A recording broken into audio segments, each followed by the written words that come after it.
মাথাভাঙা ২ নম্বর ব্লকের রুইডাঙ্গায় বিজেপি সংখ্যালঘু নেত্রীকে বিবস্ত্র করে মারধরের ঘটনায় এবার নতুন অভিযোগ করলেন বিজেপি বিধায়ক তথা ওই দলের মহিলা মোর্চার নেত্রী অগ্নিমিত্রা পাল। তার অভিযোগ, মহিলা কর্মীকে মারধর এবং হেনস্থায় শুধু মহিলারাই নয়, জড়িত ছিলেন পুরুষেরাও। সিবিআই তদন্তের দাবি করে তিনি শাসক দলকে একহাত নিয়েছেন। অন্যদিকে তৃণমূল তাদের দাবিতে অটল। তাদের দাবি, একটি পারিবারিক ঘটনাকে রাজনীতির রং দিতে চাইছে বিজেপি। নির্যাতিতা নিজে বিজেপি সংখ্যালঘু মোর্চার জেলা কমিটির সদস্য। অভিযোগ, মাথাভাঙা রুইডাঙ্গা এলাকায় তিনি মাঠে ছাগল চড়াতে গিয়েছিলেন। সেই সময় তাকে গালিগালাজ করে মারধর করেন কয়েকজন মহিলা, এমনকি তাকে বিবস্ত্র করেও পেটানো হয়। এই নিয়ে ঘোষডাঙ্গা থানায় লিখিত অভিযোগ দায়ের হওয়ার পর 4 জনকে গ্রেফতার করে এবং আরও 3 জন অর্থাৎ মোট 7 জনকে গ্রেফতার করে পুলিশ। এখনও পুলিশি তদন্ত চলছে। ওই ঘটনার পর শনিবার ওই নির্যাতিতা মহিলার সঙ্গে দেখা করতে কোচবিহারে আসেন বিজেপির বিশেষ প্রতিনিধি দল। অগ্নিমিত্রার নেতৃত্বে তারা কোচবিহার পুলিশ লাইন চৌপতিতে গিয়ে পথ অবরোধ করে। বেশ কিছুক্ষণ পর অতিরিক্ত পুলিশ সুপারের সঙ্গে ওই প্রতিনিধি দল দেখা করে। তারপর নির্যাতিতার সঙ্গেও কথা বলেন অগ্নিমিত্রা পাল। তার সঙ্গে দেখা করার পর অগ্নিমিত্রা পাল বলেন, নির্যাতনের সময় সেখানে যেমন মহিলারা ছিল তেমন পুরুষরাও ছিল। নির্বাচনের ফল ঘোষণার পর থেকেই ওই পরিবারের ওপর অত্যাচার চালাচ্ছিল তৃণমূল, কারণ ওই পরিবার বিজেপিকে সমর্থন করে। এখন নির্যাতনের ঘটনাকে পুলিশ পারিবারিক বিবাদের ঘটনা বলে চালানোর চেষ্টা করছে, কিন্তু এটা পারিবারিক ঘটনা নয়। তার সংযোজন আমরা শুনেছি, গল্পের গরু গাছে ওঠে, কিন্তু এখানে গল্পের গরু নবান্নে ওঠে। নবান্ন থেকে গল্প তৈরি করে পুলিশকে দিয়ে বাজারে ছড়িয়ে দেওয়া হচ্ছে। এটা আমরা হতে দেব না।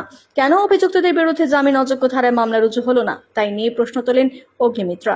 তিনি বলেন, ইতিমধ্যেই 2-1 জন অভিযুক্ত জামিনও পেয়ে গেছে। পুলিশ নির্যাতিতার কাছ থেকে এখনো পর্যন্ত কোনো বয়ান নেননি, নিজেদের মতো করে ধারা দিয়ে দিচ্ছে। তিনি আবারও সিবিআই তদন্তের দাবি করে হুঁশিয়ারি দিয়ে বলেন, আমরা এর শেষ দেখে ছাড়বো। তোমায় দিতেই হবে, জবাব তোমায় দিতেই হবে। মুখ্যমন্ত্রী তোমায় জানাই ঠিক ঠিক ঠিক কাজ, মমতা ব্যানার্জি তোমায় জানাই ওয়াক্তু ওয়াক্তু ওয়াক্তু ওয়াক্তু। মুখ্যমন্ত্রী তোমায় জানাই ঠিক ঠিক ঠিক কাজ, ঠিক ঠিক ঠিক কাজ। বিবস্ত্র করে তাকে সারা গ্রাম ঘোরানো হয়েছে। তার একমাত্র দোষ ছিল যে সে বিজেপি করে। আজকে তার প্রতিবাদে, এই ঘৃণ্য কাজের প্রতিবাদে ডক্টর সুকান্ত মজুমদার, আমাদের সম্মানীয় সভাপতি বিজেপি পশ্চিমবঙ্গের, তার নির্দেশে আজকে আমরা টিম এসেছি। আমাদের সঙ্গে রয়েছেন আমাদের মহিলা মোর্চার সভানেত্রী ফাল্গুনিদি, আমাদের 2 জিএস শশীদি, অনিন্দিতাদি, আমাদের সম্মানীয় এমএলএ মালতীদি, শিখাদি এখনই আসছেন, আরেক এমএলএ, এবং আমাদের সম্মানীয় সভাপতি সুকুমার দা এবং আরেক এমএলএ নিখিল দা, তারা সবাই এখানে আছেন। আমরা আজকে রাস্তায় নেমেছি কারণ বাংলার মেয়ে সুরক্ষিত নয়।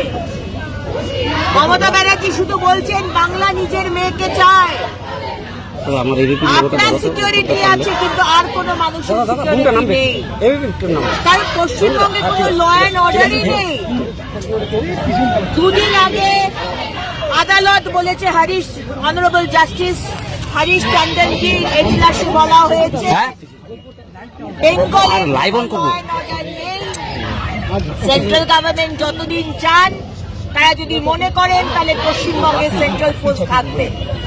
তাই আমাদের আজকে দাবি এক হচ্ছে, যারা আমাদের এই বোন সংখ্যালঘু 3 জনকে অ্যারেস্ট করা হয়েছে, যারা শুনুন, যারা তাকে বিবস্ত্র করেছে তারা পুরুষ। তাদের মধ্যে তার এক পরিবারের এক অগ্নিপতিও আছে। কিন্তু ভুল বুঝবেন না যে এটা পারিবারিক বিবাদ, এটা পারিবারিক বিবাদ নয়। আমাদের এই বোন সক্রিয় বিজেপি মাইনরিটি মোর্চার কর্মী, তার স্বামী বিজেপি করে, বাইরে আছে সে। আজ আমাদের বোনকে একা পেয়ে তাকে বিবস্ত্র করে তাকে সারা গ্রাম ঘোরানো হয়। আর পুলিশ কি বলছে? পুলিশ বলছে পারিবারিক বিবাদ, ঠেলাঠেলিতে কাপড় খুলে গেছে, তাই মহিলাদের মধ্যে বিরোধ, তাই বুঝি ঠেলাঠেলিতে কাপড় খুলে যায়। যে ছবি আমাদের সামনে এসেছে, একজন উলঙ্গ মহিলা, বিবস্ত্র মহিলা, সে রাস্তায় শুয়ে রয়েছে। কোন মহিলা, তার সম্মান নেই। গলা কেটে দেবো আমরা, তাও সম্মানহানি হতে দেব না। আমাদের এই বোনের সম্মান নেই, সম্ভ্রম নেই। পুলিশের বললাম বললাম তো चुल्ली पर पानी में डूब के मरना चाहिए ना। আমি আগেও বলেছিলাম আপনাদের মরা উচিত, বলছি ঘোকসাডাঙ্গা থানায় যে মরা উচিত।